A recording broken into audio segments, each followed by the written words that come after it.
Claire McCaskill has the next question. Claire? Yes, sir. As somebody who was very involved in the Iranian nuclear agreement under the Obama administration, it was controversial from day one. I would love your perspective on Iran's nuclear ambitions right now. Where do they stand? And what impact did walking away from that agreement have on the danger that this regime poses to the world?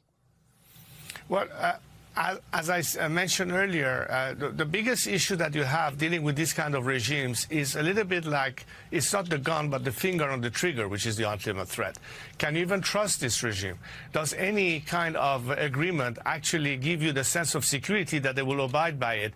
It's a ticking time bomb, and there was not an indefinite timing on that. So the approach about dealing with this regime only on the nuclear issue forgot all the other aspects and role that this regime has in regional instability and interference into neighbors' affairs. Now, why would this regime use the same logic of deterrence that some key nuclear countries have used in the past?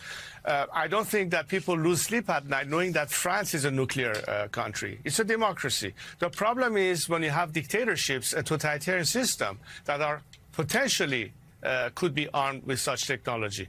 So the threat is the nature of the system itself. And I don't think there's any kind of agreement that can give anyone the satisfaction that now we're all right and they'll be good boys and abide by those principles. So a little bit of time has been wasted.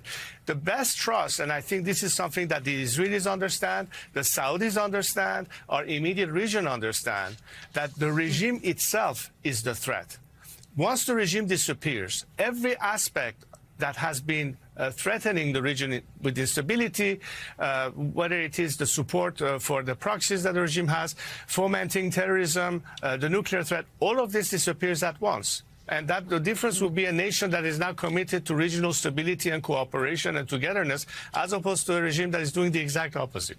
Here lies the alternative. The eldest son of the late Shah of Iran, Reza Pahlavi, thank you very much for your insights this morning. We appreciate it. Thanks for coming on.